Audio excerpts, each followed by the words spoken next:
Hey guys, for today's ramble, I'm just going to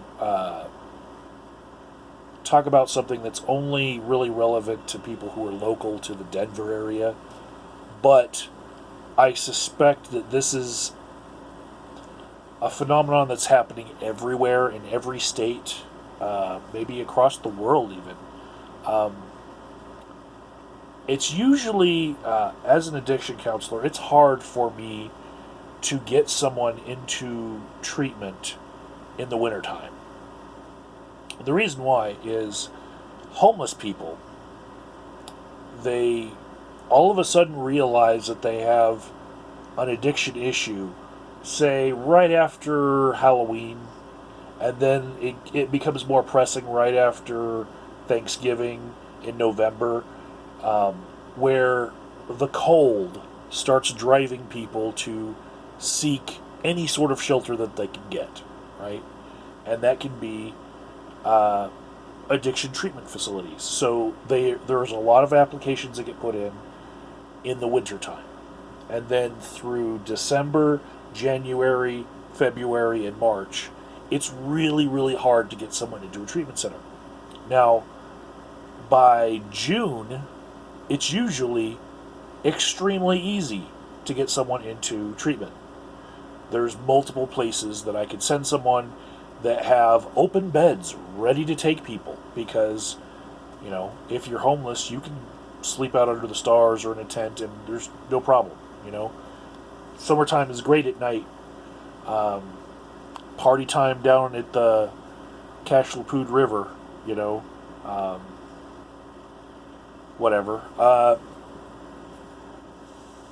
This year it's different, and it's because of the pandemic. COVID-19 it has shuttered some places that used to be the biggest treatment centers in Colorado because there's liabilities to it. Just like how jails and prisons are trying to let out a certain number of people who, they don't really need to have them in jail.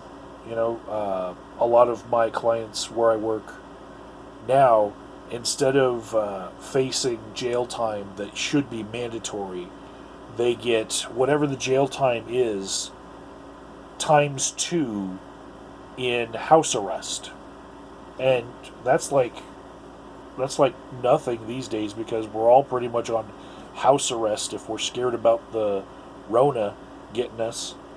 So it's nothing to do house arrest in these times, but treatment centers shuttering, they're shuttering for the same reason. People dying of the coronavirus in their treatment center is a liability that they cannot accept. And they don't want to have all the intakes from, you know, people that they cannot know for certain where these people have been. They don't want to put their staff at risk, and so they have shuttered their services for the most part. So, one place I really liked to send people over the years has been, it used to be called Step 13, now it's called Step Denver because the 13th step has a little sexual connotation to it. Um, but Step Denver, basically, you go there, you live there, you sleep there.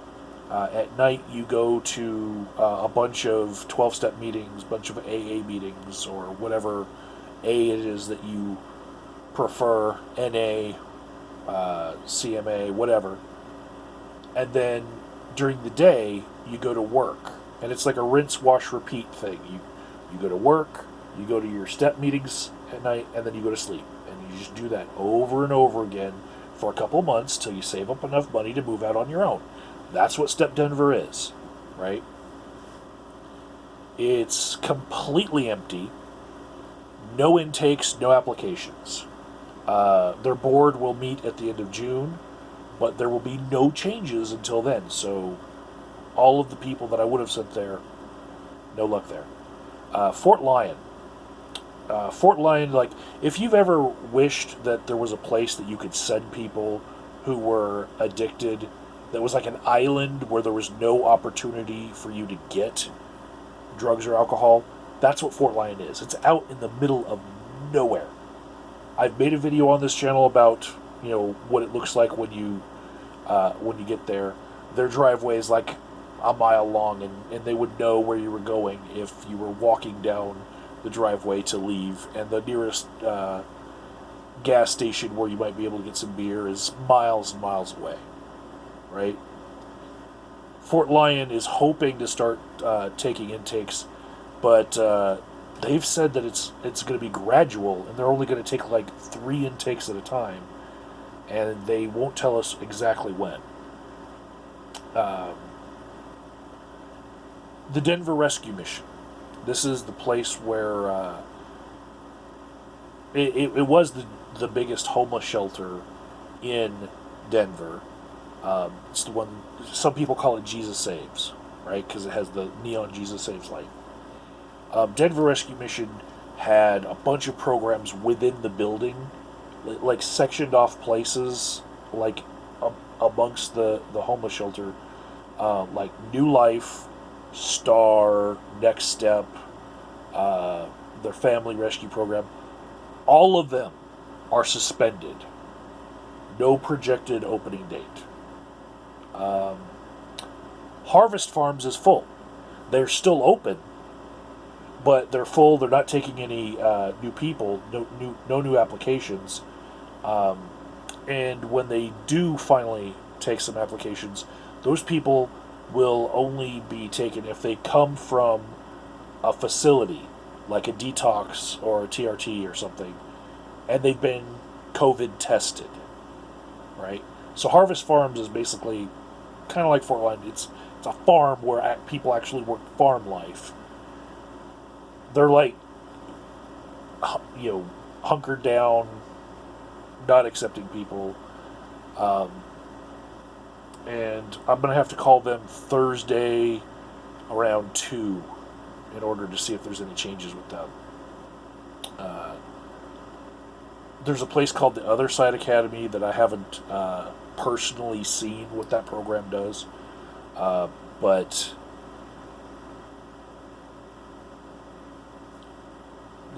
they're taking new applicants finally. And there's a strange quarantine process that they have for that. Springs Rescue Mission down in Colorado Springs has a New Life program, and they're not taking any applicants, and we'll see by the end of the month. Harbor Light is accepting applications, but there's no openings, and it's a long wait list, and that's pretty much because everywhere else is shut down. So that's Salvation Army's program. It's called Harbor Light. Salvation Army also has a women's ARC program, and that actually has room. Because there's a different need as far as gendered. The need among male clients is probably 5 times, if not more, greater for services relating to addiction. Because there's so many different programs that can also address addiction that are catering towards women, and many of them are women's shelters. So there's, Salvation Army has the women's side, will take intakes, but not the men. Stout Street is taking applications, and they're saying that they're taking intakes, but it's like they have a quarantine thing where, like, you have to be quarantined for 14 days with documentation, and the clients are required to wear masks and gloves like when they get there for a little while.